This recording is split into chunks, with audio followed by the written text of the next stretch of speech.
এই রাস্তা দিয়ে ধরে আমরা বাগানে যেতাম, ঠিক আছে, যেটা আমাদের পানির বুরুজ ছিল আগে। চলো আমাদের আজ পানির বুরুজ দেখাবো। ওই যে দেখা যাচ্ছে পানির বুরুজ, ওইখানটাতে আমাদের পানির বুরুজ ছিল, এখন বুরুজ নেই, এখন সবজির চাষ হয়, ঠিক আছে। আশা করি সবাই ভালো আছে বন্ধুরা, আমিও ভালো আছি।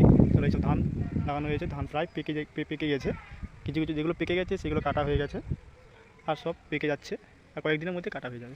এই যে একটা পানির বুরুজ, এটা আছে লোকেদের আমাদের বাড়ির পাশে। চলো আমাদের পানির বুরুজ যেখানে ছিল এখন সবজি চাষ হয় সেটা আমি দেখাবো।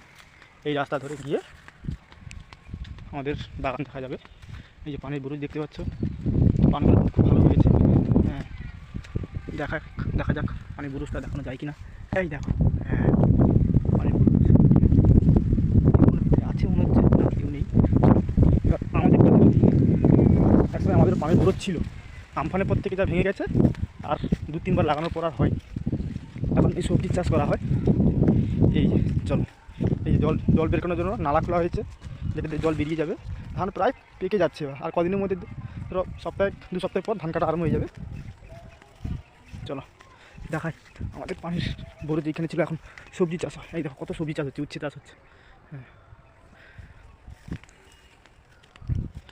বাবা, পুরো একদম হয়ে আছে, পুরো গর্ত ভর্তি।